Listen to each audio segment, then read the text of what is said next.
Who are the most important people on set? What do I do if there's a problem with my wardrobe? When do we eat? These are just some of the questions actors find themselves silently wondering the first time they step on set. And unfortunately, there is no manual to help guide new actors on the ins and outs of on-set production, but we do have the next best thing. In today's episode, Wisdom of the Working Actor, Your First Day on Set, we've assembled a prestigious panel of actors to discuss the important information all performers should know before stepping on set, regardless of how long they've been in the business. Hello and welcome. I'm SAG-AFTRA Executive Vice President, Ben Whitehair. Thank you all for joining us for another SAG-AFTRA program on YouTube. Today, as always, we are joined by an American Sign Language interpreter. Today, we have Bill Pugin with us.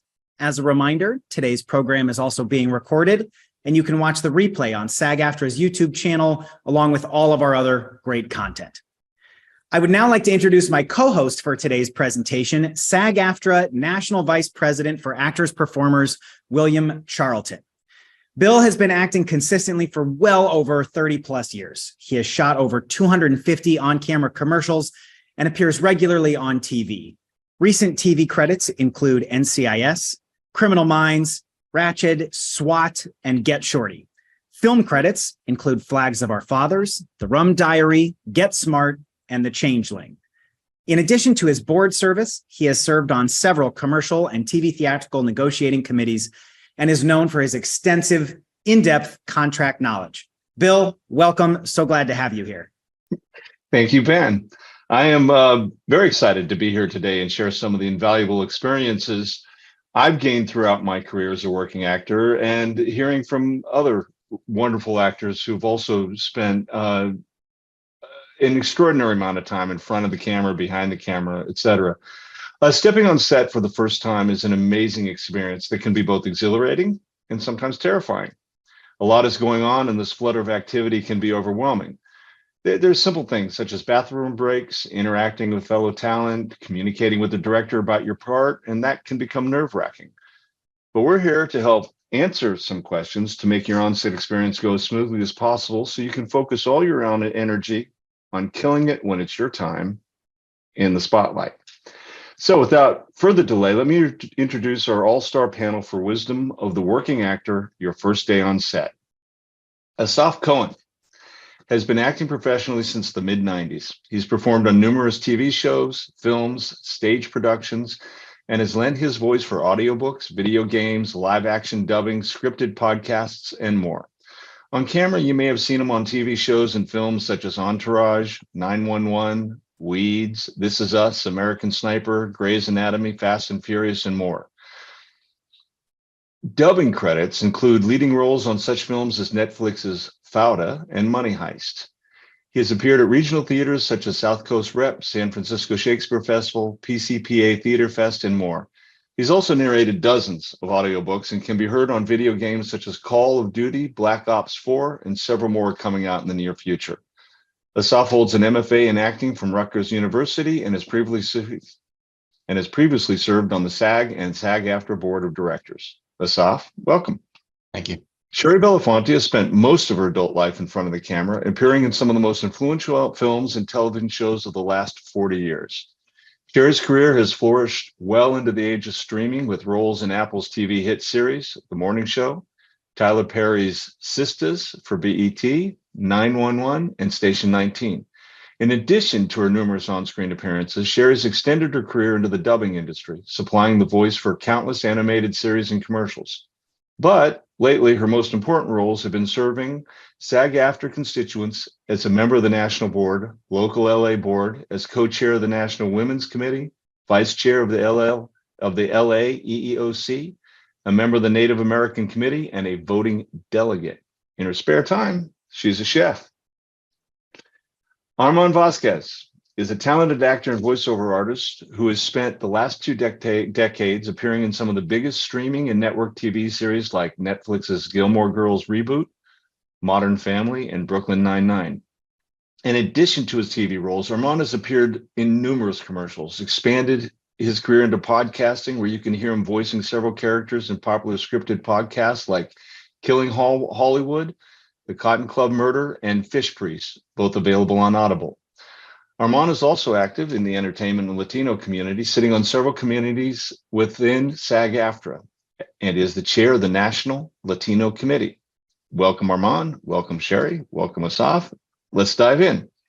So the first thing I'd like to ask everybody, and I'll start with you, Sherry, is I'd like to start by posing this question.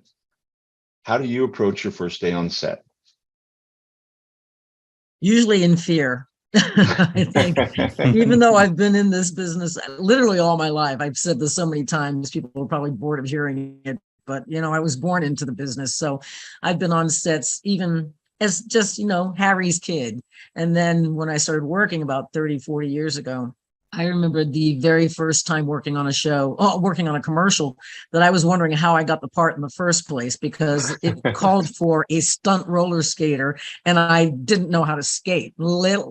And it was Panicville. I did show up at 6 a.m, saw my contract the very first time I saw the contract, because I was going, how did I get this gig? Looking through the pages real fast, and then saw stunt skater written there, and I went, they hired the wrong person. And of course, had to call the PA and said, get the director in here. I think you guys made a big mistake. So there is that panic that that happens that first time, and it tends to diminish over the years. But I think each time you walk onto a new set, it's a whole new experience. You got new directors, you got a new crew, you got other cast members that you're working with. So I think the best thing to do is just be prepared as much as you can, learn your lines. It's very important to learn the lines. And if you have questions, it's your face that's going to be ending up on this, either on the floor or on the big screen. So you want to be able to have that conversation with the director and say, look, I'm a little unclear about this. Can you help me through this? And if you're working with actors that are willing to rehearse and go over the lines over and over and over again before you go in front of the camera, I think that helps a bit too. But, the idea of being afraid, that never goes away. I could, that's for sure. Asaf. I think everything that Sherry said is spot on. It's nerve-wracking when you're going on set. Certainly I remember my first day on a set ever. And even to this day, when I get a guest job on a show I've never been on before, it's a little nerve-wracking because every set is different. And the people you interact with could be the loveliest, most wonderful, kind people, or they could be under a lot of stress, which is how I see it. I think most people are here for the right reasons. I try to remove as many variables, unknown variables as possible. Like Sherry said, number one thing, be as off book as you possibly can.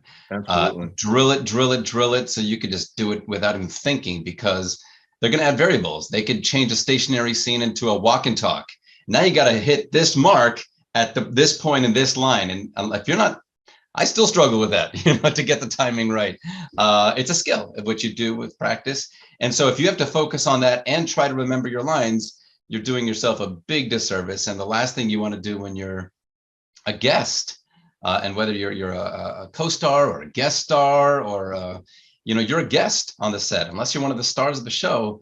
And so you want to be the person that they don't have to worry about. So you show up and they go, Armand's got it. He knows exactly what's up. Ben Whitehair is a pro. Sherry obviously knows exactly what she's doing. We don't have to think about them. We can focus on other elements, and everybody will love you for that. If they're not saying anything to you, if nobody's pulling you aside and saying something, that's a good thing. That they'll let you know if they want to adjust it.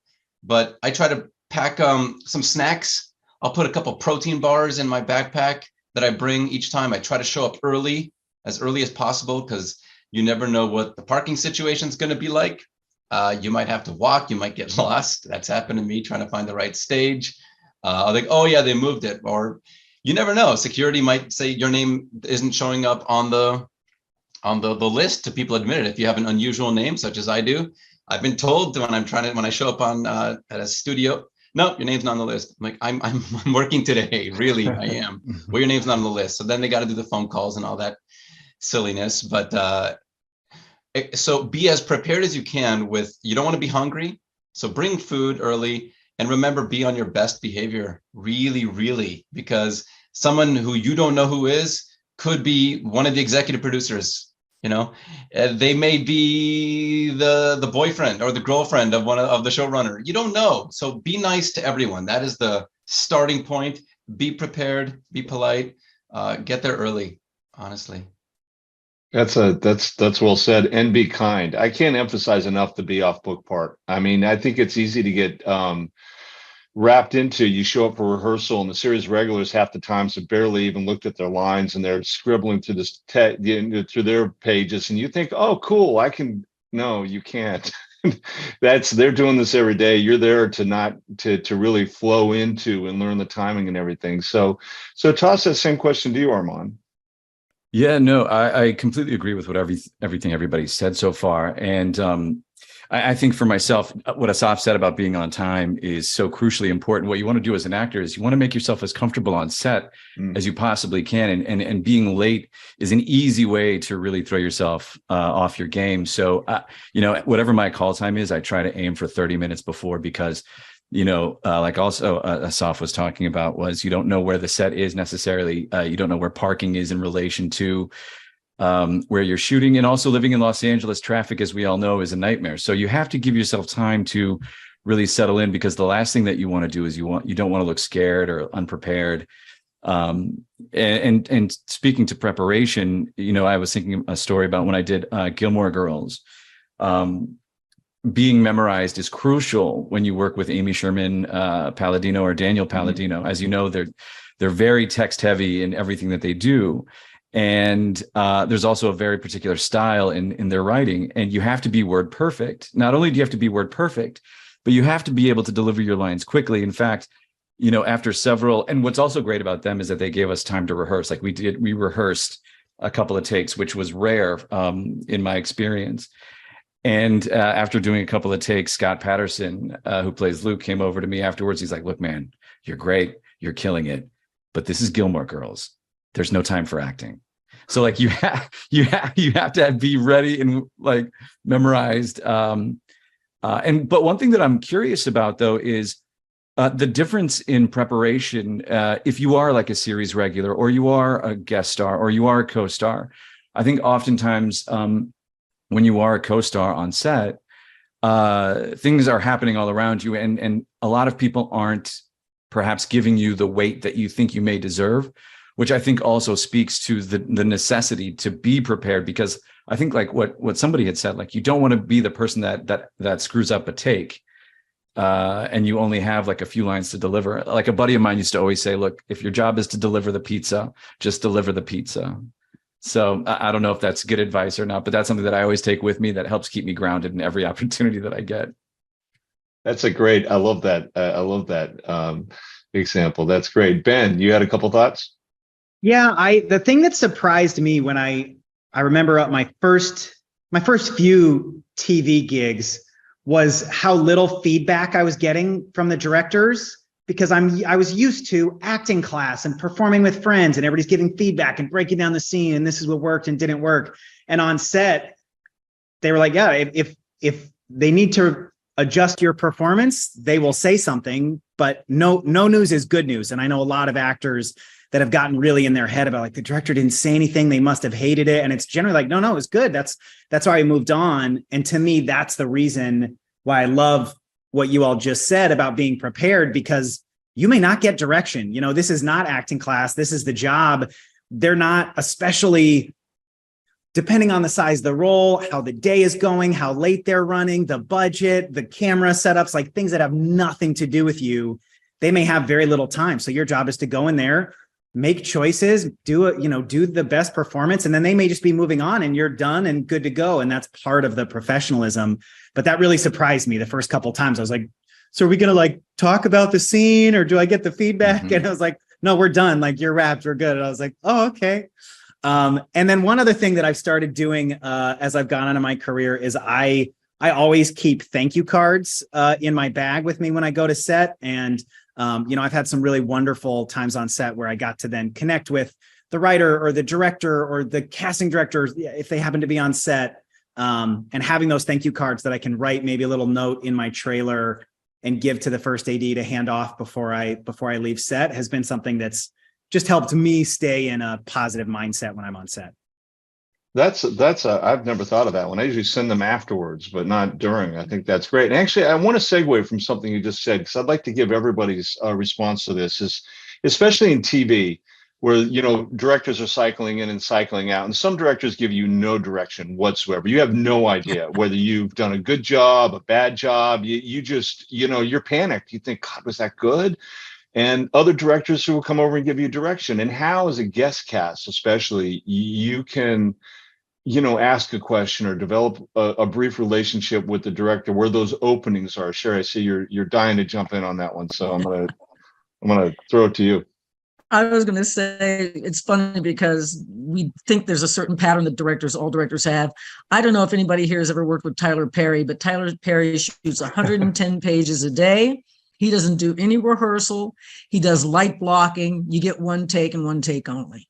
And I actually took a red eye in the first time I was working for him, and arrived at 5 a.m. and had to be at set at 10 a.m. And the producer pulled me aside and said, by the way, in case you don't know this, this is how Tyler shoots. And I had just heard that before I got on the plane. And he shoots out of order. He shoots 7 episodes at the same time. So you could be doing a scene from show 2, then show 5, then show 6, then show 4, then show 2, then show 1. And he shoots, like I said, truly. The first day I was on there, I shot 49 pages straight because everything over the 7 episodes took place at this one location. And then then he moves location. So that prepared thing is, I just have to really underscore that. You want to be prepared. The way I do it, I actually have a tape recorder on my phone, and it's an easy app. I have a Galaxy, and I know iPhones have them too, but I record everybody else's lines and leave the space for my lines, and of course read it with the script and go over and over and over and over and over again. And then, you know, you just hope that you drilled yourself enough that you have some idea. But even so, working with somebody like Tyler, he's pretty intimidating sometimes. And I've seen people kind of cower on the set, and you want to be able to, you know, do your best. And if there's a question, like I said before, bottom line, it's your face that's on there, and you're the one that's delivering this performance. So hopefully every director, most directors, will at least take that moment to work with it. If you have a question, there was a question, he had written something in one episode, and then I was doing another scene in another episode that was going to be 5 episodes down the line, but nevertheless, I was doing it, you know, 10 minutes later. And I said, you know, there's like a little conflict here because I just said that in episode 1, and now you're having me say this in episode 7. They don't jive. Can I change it to make it this way? And he was very good about it. He went, oh yeah, absolutely. You are going to have some people who have playwright rules, like Ben was saying, that are saying, nope, you got to do it by the book. You have to do it exactly the way it's written. And that can be a little scary, but you know, you have to at least get the point across and say, this doesn't work for me or for the show, as far as I can tell. And like I said, my experience has always been that they kind of acquiesce, they give in, and they go, yeah, you're right. You know what? Go ahead and change that. But yeah, that's I can't like tell you how important it is to be prepared, especially if you're on a show that has 49 pages of which you're doing everything on it that day. Yeah, it's like working on it, because I work in daytime from time to time. And I remember the first time I did, I think, an episode of Days of Our Lives, I had literally a page and a half monologue as a reporter. And I went in because I'd worked on As the World Turns in New York years ago, and we had blocking rehearsals, and everything was great. I went in, they set up the shot. They said, okay, action. I did my page and a half. I think I made half of it up because I forgot it. And they said, okay, great, we're moving on. And I was like, whoa, oh, wait a minute. I screwed it up. They said, no, it's fine. We're moving on. I was like, okay. You know, so what about you, Armand? I'd love to hear, because Armand, because I know you've had some good experiences, and you too yourself. So hold on a second. Well, I mean, just in terms of, well, let's talk about commercials for a second, because I think that's equally important. And that's honestly where I have a bulk of my experience. But just in terms of preparation, having your lines memorized, and also getting notes from director. Oftentimes, it is rare that you will get acting notes from a director. Remember, like with commercials, the product is the star, And so you just have to keep that in mind as someone who is cast in the spot, that it's not necessarily about you. But also some of the actions that they may have you do are physically taxing or distracting to whatever the lines are. So for example, I did a commercial recently where I had to pull off a soccer trick. I am not a soccer player by any stretch of the imagination. But in order to deliver the lines while also trying to pull off like a rainbow flick kick for those of you soccer fans who know how difficult that is, I had never done that before, but taught myself how to do it for this commercial and also say these lines to my pretend daughter. And then, earlier this year, I had to drive a truck during a spot, also having to hit certain marks because you have to, the other thing about commercials that you have to understand is that the creatives and the directors have these incredible ideas sometimes. And, it's a very difficult high wire act sometimes. So you're driving a truck, you have family in the car, you're looking in a mirror. There's also a camera behind you, 2 cameras in front of you. And so to be able to pull all that off requires such a tremendous amount of focus that, if you're not ready for something like that, then you might be in a little bit of trouble. And of course, in commercials, particularly, you have a whole lot of people waiting behind a big monitor, waiting on you to like nail a scene, because, they're a quarter, maybe depending on this ad or something like that, no big deal. No pressure, right? None whatsoever. Exactly. Yeah. And Asaf, I'd love to hear some like Entourage. I always think of that great role you played on Entourage and how you developed that character and how you worked with the director like that. I mean, that's one example. I'm sure you have others, but That was one of the most scary sets I've ever walked onto because it was such a over the top character and he really chews up the set and he really kind of throws his weight around. And most of the times in my experience, when you're almost always, if you're a co-star and many of the times when you're a guest star, it's not about you. Like Armand said, in commercials, it's always about the product. In TV, it's about the stars. It's about the stars of the show. It's about their storylines, their character progression. It's about what's going on. It's not usually about the guest actor. They serve the story.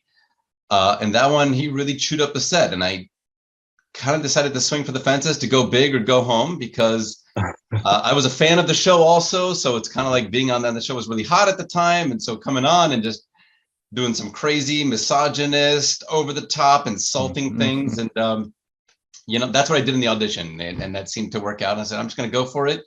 And they could not have been nicer to me. And everybody was having it and everyone was really supportive. But it's scary because I was like in 8 scenes and I was driving a bunch of them and I was like scared, like don't get fired, don't get fired, don't get fired, don't get fired. And about halfway through, I'm like, okay, I think I'm okay. They probably would have said something, I would have gotten a phone call from my agent by now. But you try not to step on toes. But if you are like if the plot really is focusing a lot on you, then you have a little bit more leeway. So do it once, if you can do it once the way you think, if you really want to do something your way and it's not exactly as written, if you're delivering the pizza, maybe there's not room to do that. But if you're really driving plot and you're a really major character, maybe quietly talk to the director and say, hey, can I try this on a take? Maybe not the first take, but maybe they'll let you do it once they got it the way that they originally saw it. Every actor. How do you find your way? How do you find your way to working with the director when you're working on that with that, and all of a sudden, because you may not know the director when you got into the room, and how do you find your way towards as a guest cast, developing that relationship?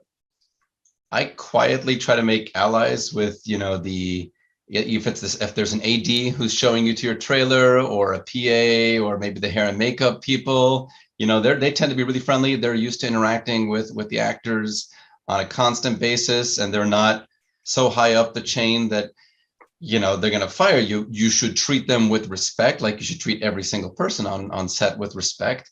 But you can go, hey, I'm kind of new here. If I wanted to ask about something, would you recommend I talk to the director? And sometimes the directors in television is one of the writers. It's very common. But sometimes it's not. It's a guest director, just like you are. And so if it's one of the producers of the show, they really, really know the show. They know it inside out. They might have helped create it.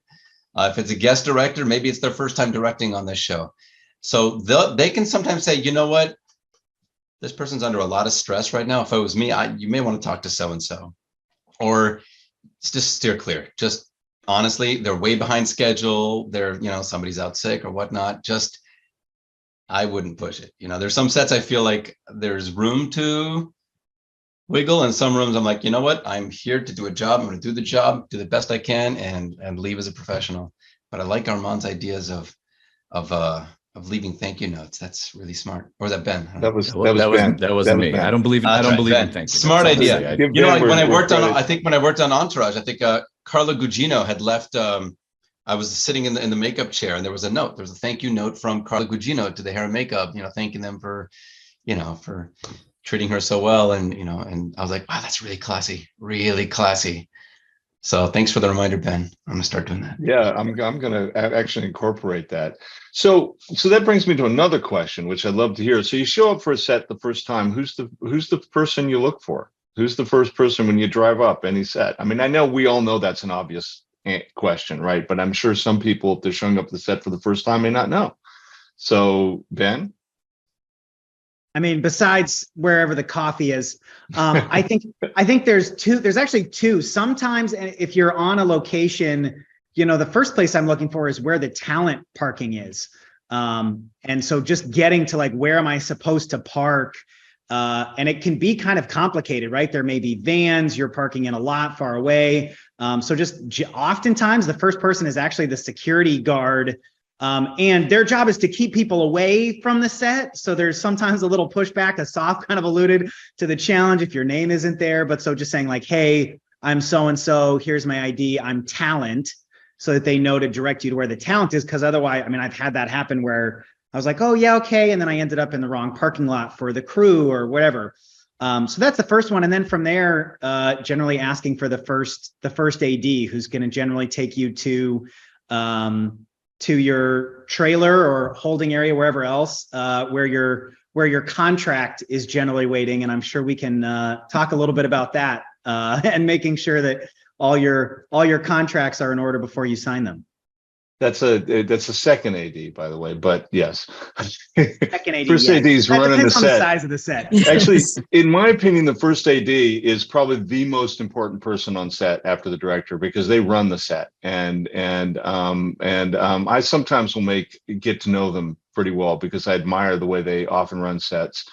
But you bring up two things I wanted to hit before we move on to a couple other things, and Sharon, I'm going to ask you this because I think, when I go in for a wardrobe fitting, I'm like, yeah, that's great. And I try to put in my marker. Now, my wife, who's also an actress, puts in more than her marker. She actually goes, no, I'm not wearing that. She said, I don't look good in that color. I won't wear it. Find me something else. So I want to ask Sherry about that. And what kind of play you have when you're walking into wardrobe and you're getting fitted with something, how you can say, yes, I like this. No, I don't like that. Sherry? I have to say, I'm one of the easy ones. Usually I let them put on whatever they want to put on me. And the one thing I have noticed is it's sort of like the round collar. I may say, I'm not a big fan of the round collar, but the baggy pants, the thing that's up around my head, whatever, I'm easygoing because I have to constantly remind myself that it's not about me on camera. It's about this character that I'm portraying. So if my characters, for instance, I just played a little old lady in Station 19, and they brought a slew of clothes out and I tried them all on. I said, look, they're all fine. Whatever it is you guys need, I'm good with it. And then she said, do you have a preference? And I went, well, yeah, actually, I kind of like those pants and I kind of like that top, but whatever works for the director, because ultimately for me, even though the AD is probably, like you said, the most important person, it's also the DP, the director of photography, the cinematographer, which most people don't know, really runs the set. He's the person that's, he's the one that's, oh my God, my thing is going low. He's the one that, is really holding the hands of the director. He's making sure the lighting is right. He's making sure that the wardrobe looks good. So my guess is the DP is almost as important as the AD and the director. But you want to feel comfortable in the clothes for sure. So if there's something that really is hideous and it's going to make you uncomfortable, have that conversation with not only the wardrobe people, but with the director, because it's their vision that they're trying to bring to place. But by the same regard, sometimes it's about the character. It really isn't about you and how you look better in D-necks or turtlenecks. It's how, Fred Schmeckel that you're playing always wears cowl necks. Could you let these pants out a couple inches, please? It's always my question, because invariably, I've given them my sizes, and they'll hand me a pair of pants that say my size on it, but they had been taken in, and they're like come halfway around. I'm like going, this is not a 36. There's just no way. I was on going to this say, planet. the better thing to do is also just jack up. If you wear a size 8, tell me wear a size 10 or a 12. And then that way their seamstress can take it in as opposed to you being embarrassed that, wait a second, I was just an 8 last week, So what if I had 6 pieces in the process? Exactly. So here's another really, I think everyone knows, or everyone tries to remember to know, that you're really supposed to sign your contract on your set before you start work. I mean, and I know that sometimes it's a moving target. I just did a job where we started shooting and they were doing e-sign-in. So I'm like between shots, filling in on my phone, filling in my e-paperwork, which was bizarre since I was used. But what do you do if you get into your trailer, you take a look at your contract and it's not right? Who do you call? Asaf, who do you call? Ghostbusters. No. Well, your call should be to your representative first and foremost. Usually, not always, I'll get an email from my agent or my manager that spells out the terms. Sometimes if you're just getting the basic scale, then there's really nothing to worry about. They can't go under scale. If it's under that, then there's a real problem. That I have never encountered that myself on a union set. But if the money is less than you expected, if the trailer is not what you were told or something else, or if the billing on the contract is not what you were told, I'm going to text or call my manager. What it gets tricky, and you should probably talk to your reps ahead of time, is that, as we all know, sometimes your call times are obscenely early in the morning because they want as much daylight as possible, or they're trying to just make the hours work. And so if your call time is 5 a.m. and you get in your trailer and there's the paperwork for you to sign, and it says, oh, that's a lot less than what I was promised, or that's not the billing I was promised. Are you going to call your agent or manager at 5 a.m? For me, yes, I would, because don't sign something that you're not sure about. And you can gently say that to the second AD and go, hey, this all looks good, but there is a question about one item. I put a message into I've got a message. I left a message with my rep. I'll sign all the other paperwork, but as far as that specific one thing, I just want to get a hold of my rep first. And hopefully that's okay. So I would check in with your reps beforehand and say, hey, if I get into my trailer at 5 a.m, and something looks wrong, is it okay to wake you up at 5 a.m? Hopefully at least someone on your team will say yes. Unless you're really good friends with someone in casting, don't reach out to casting directly if you have their information. Don't hit them up on Instagram or Twitter. That's not the right way to go. Go through the right channels if you can, but be friendly about it. Don't be, again, remember you're a guest.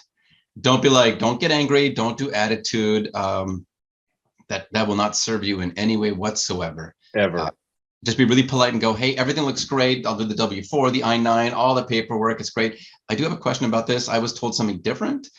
So let me call my agent just to clear that up so they can clear it up with production. And a lot of times they kind of go, oh yeah, that was a mistake. And they'll fix it right there on the spot and you're golden. You don't have to worry about it. That's happened to me a few times.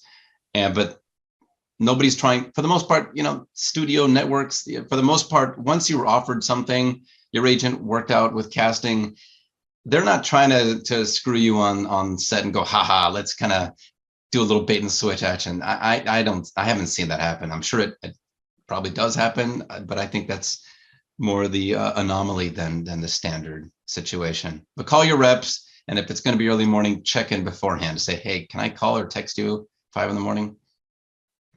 That's right. And don't forget to check your times, in and out times on your schedule. Geez. I know a lot of people, I take pictures of them now. I mean, do you, Armand, take pictures of your in and outs? Or you every time, yeah, in and outs, and also the contracts, taking photographs, sending those to my agents as well, because they're good about knowing when everyone's on set. So like 5 minutes after my call time, I'll get a text saying, hey, we haven't gotten your contracts yet. Where are they? So they're really good about that.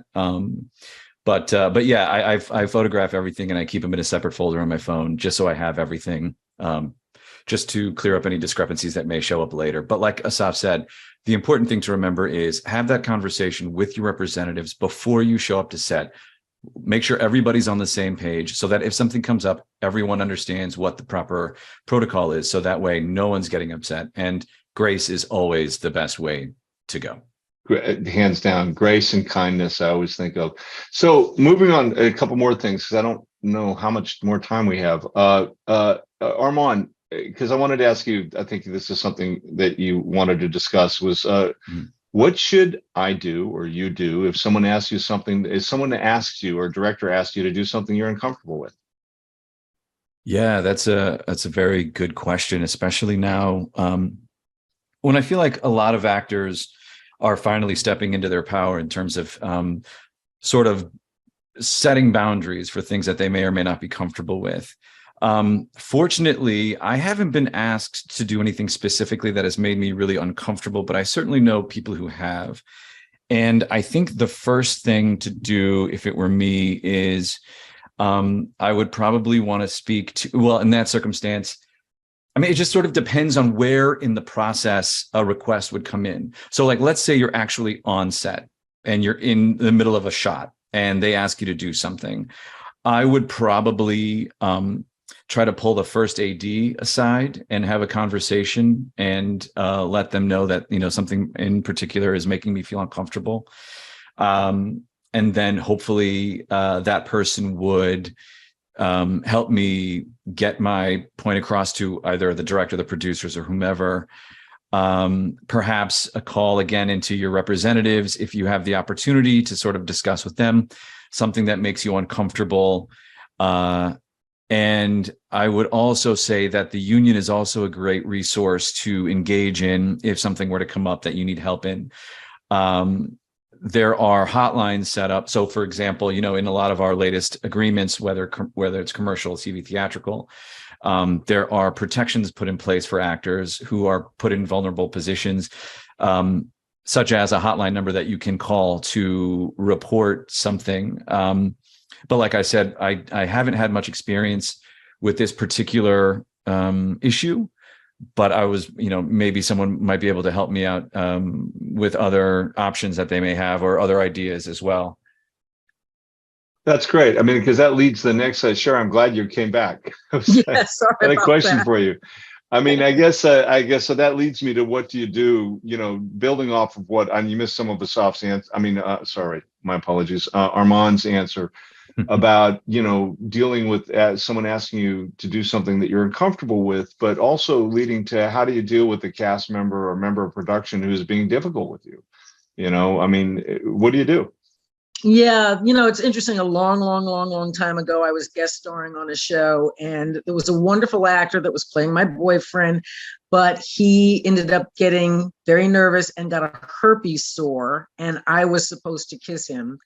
And, you know, back in those days, modeling and my face were really 99% of my money-making ability. And I was a little panicky. First of all, I didn't want to make him look bad. But by the same regard, I'd said, you know, look, I'm sorry, I can't kiss this guy. He's got this big whopping thing on his face. And even the makeup artist said, oh, well, we can put some stuff over it. And I went, you know, that's just not good enough, but you're just going to have to turn the camera around or do something. And I felt terrible because, like I said, I didn't want to make the actor feel bad.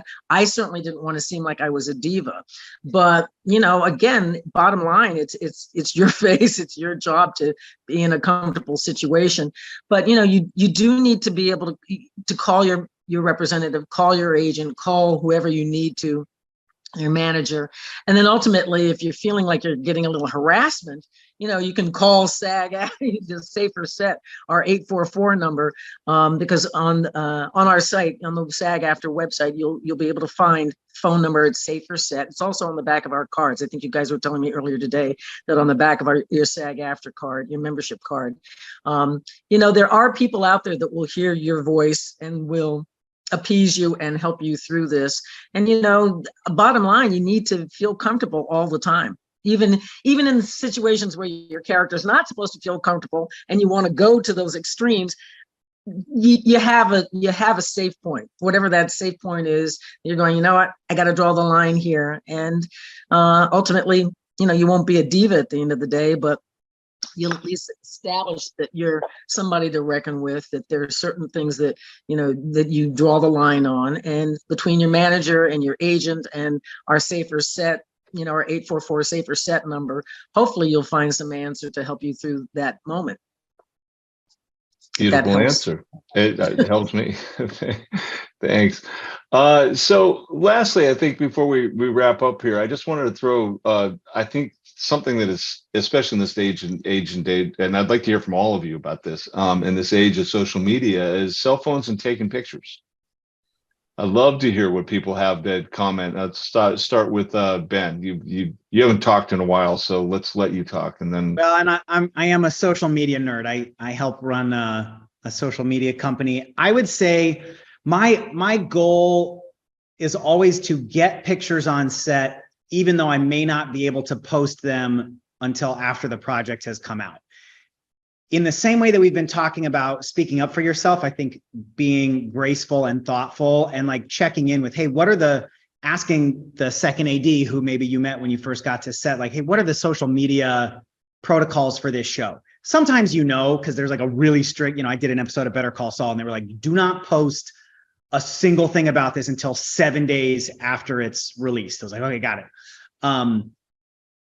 But some shows are, and especially independent films or others, are like, oh my gosh, post away. We're trying to get as much attention as possible. But so it depends. And I think if you demonstrate that you're really thoughtful, hey, is it okay if I take a couple photos? I won't post these until it's out. My experience has been, if you're showing thoughtfulness, then they're good with that. But if they say no, then don't do it. You're safer if you're not wearing wardrobe. Generally, they'll often be like, oh yeah, you can post something from set, but we don't want to see wardrobe, right? We don't want to give away the plot or any characters. If it's a film and TV set or something where you've got the chair, the like director's chair type things with the show on it, that's always an easy pick. And I think just reading the room, sometimes it's like I've worked with big celebrities and other people, and it's like, yeah, it'd be a great picture, but they're busy, or they're an actor, right? They're getting ready for the next scene. I wouldn't want someone to interrupt my process just for their own, marketing. So just be thoughtful. I think, paying attention to when you can and can't do that. And the other piece that I would just say is like, I did an episode of 911 Lone Star a couple of months ago, and exactly what Asaf said, I was at Crafty getting some more coffee, and someone started up a conversation like, hey, that was a really great scene. I'm like, oh, thanks so much. Like, how are you involved on set? It's like, oh, I'm the writer. I'm like, oh, hi. But for me, the other thing that I've done, which again is the reminder of what Asaf said, be nice to everybody. And everybody was so nice. It was easy to do.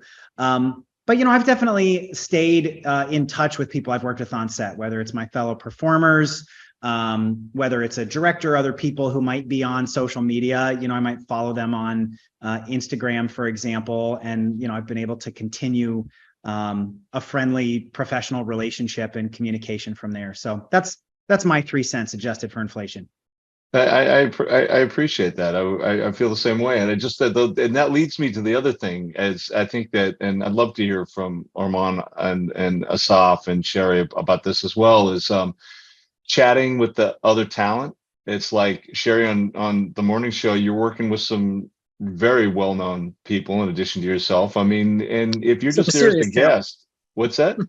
I said some serious talent. Yeah. Some serious talent. Yeah. I mean, who wants to walk them and say, hey, take a picture with me if you're guest cast? I mean, do you do that? Well, what's funny is I'm reluctant to do that. I'm one of those people that go, I don't want to take a picture unless it's really okay. And our set is, Mimi Lear is a diehard director, and she's the executive producer of the show. And if you've ever seen West Wing or ER, or the shows that she's ever done, everything is happening real fast. But what did happen was a girl that was an extra on our show, who happens to be a really good friend of mine, had a huge crush on Billy Crudup. And she said, do you think you could ask Billy if I could take a picture when it's, I sort of went, yeah, you know what, I can do that. Billy's a nice guy. And I remember thinking it was easy for me to accommodate it for her. I would have felt a little awkward saying, Billy, can we get a picture? Can we do a little selfie here? And Billy was a doll. He went, oh my God, yeah. He said, really? I love it. So as Ben was saying, sometimes people are going to be really all down with it. And yeah, please, please, please, it helps me. And others will go, so you have to read the room. We're not allowed to take pictures on the set, and we're not allowed to take pictures in wardrobe with the cat, in the situation. And even if once in a while they do have influencers come in to shoot, because Apple's got a thing that's going that way.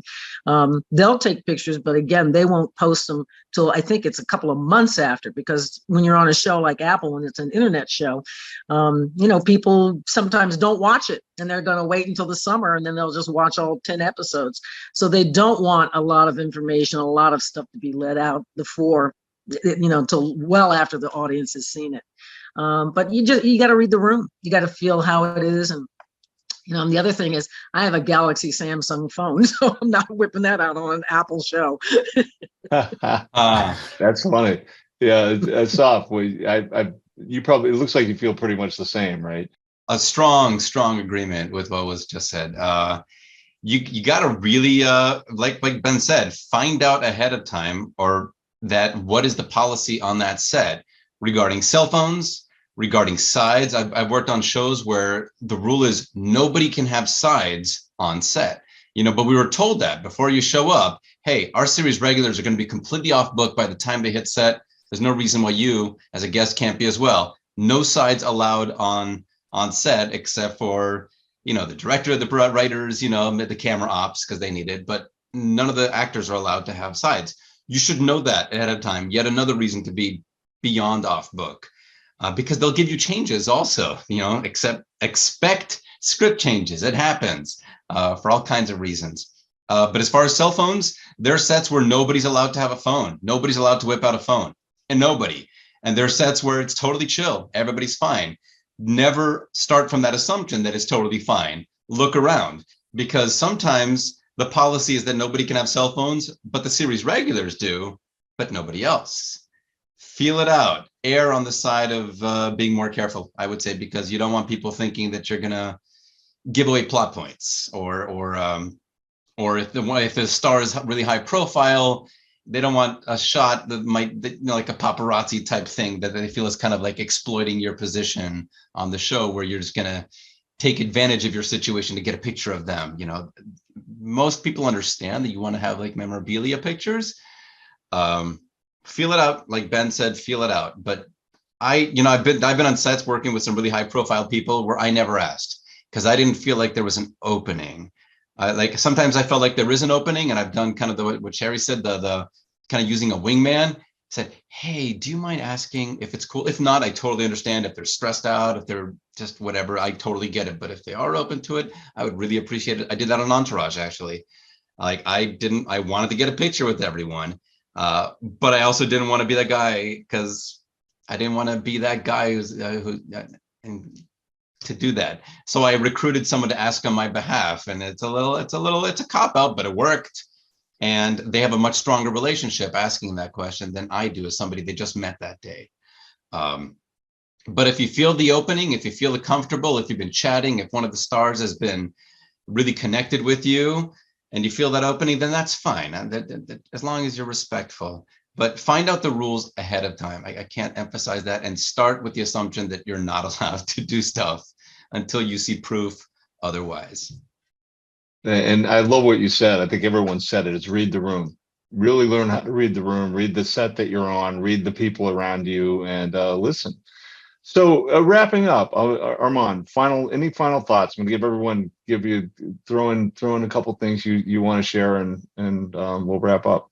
Yeah, I think, one thing that I also want to mention is before I ever booked any roles, I worked for about 1.5 years, 2 years as a background performer on TV shows. And one thing that I would say is if you are working with background actors, another good thing to know on your first day of set is to treat them with respect.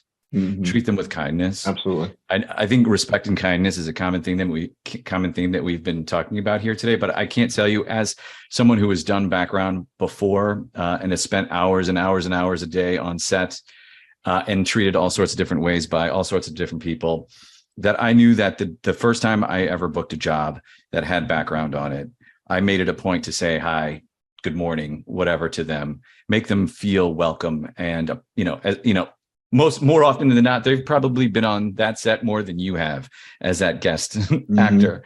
And so I think for me, they say that you learn a lot about somebody and by the way that they treat their server at a restaurant. I think you learn a lot about an actor by the way they treat background on set.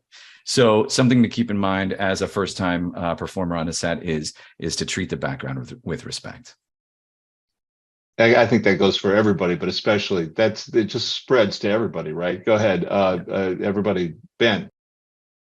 Yeah, here. I love that, Armand. I always make it a point to go out, and often, the background performers, like you say, have been on the set longer. They've probably been, longer hours in very likely harder conditions. And it wouldn't happen without them. I always make it a point to go say, hey, thanks for being here. The last thing I was on set and it was super hot. I'm like, hey, I know it's hot out here, guys. Like, I really appreciate you all. I think, we're talking about the first time on set. I think the last thing I would say is everything everybody has said is really supportive before you get there, right? Being prepared, knowing your lines, having, some food, having a cell phone cord, maybe some reading material, because you're probably going to be sitting in your trailer for many hours, right? Like all these things that set you up to win. And so then the last thing that I would say is, when you're there, have fun. I think, the career of a performer, even the most successful performers in our business are probably spending fewer days on set than they are off set.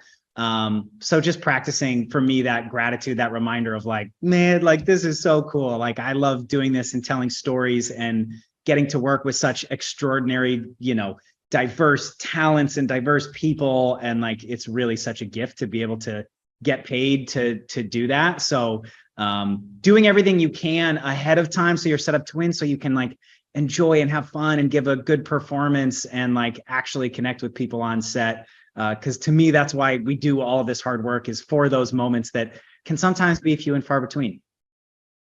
Sure. Thank you. I love that. Sherry. Yeah, everything that everybody said. I did a panel bit with Hannah Leader, who's a wonderful actress, young actress. And the question I asked her was, how do you go into the audition process? Everybody, auditions used to just tie me up into knots. And she said, I had somebody who told me this really is about having a good time. It's about having fun. So what Ben was just saying is absolutely 100% accurate. If you do enough homework, it's like any, a virtuoso pianist or violinist or a football player, they practice so that on the day they can deliver. So really practice so that on the day you can go in there, have a great time. And the one thing I do is I always say goodbye to all the crew people. I try to learn my makeup artist name and the hair person, although not usually my hair is not a big issue, but I try to get as many names as I can without it getting in the way of learning lines, but making at least the moment of saying, thank you, crew. You guys were all great. And they kind of remember, so that the next time they may see you on another set, they'll be able to say, oh yeah, she was pretty decent on the show we shot with them. And they may even come up to you and go, do you remember we worked together? And I'll go, yeah, wasn't it such and such? And there is that moment of that camaraderie with all of our, as big as our industry is, it's really kind of small. So that there's many times our second AD on the morning show ended up on the BET show that I was shooting in Atlanta.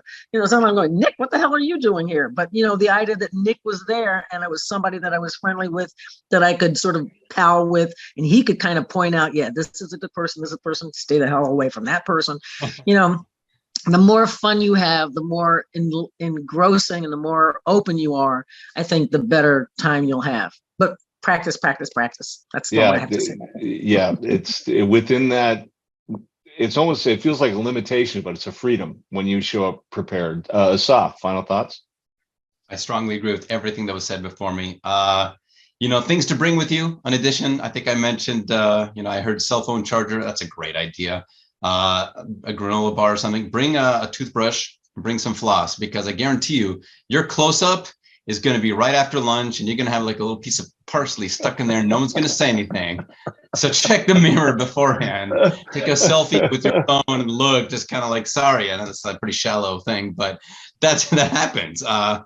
Do that, and do like was said before, do your research ahead of time. If it's a show that's already been on, for goodness sake, get on IMDb, look up who the stars are, know who all the stars are on that show, and the recurrings in the current season, because you want to know that when you go there, like, you want to know who they are, and not be like, what do you do on the show? Like, I've been starring on the show for 5 years.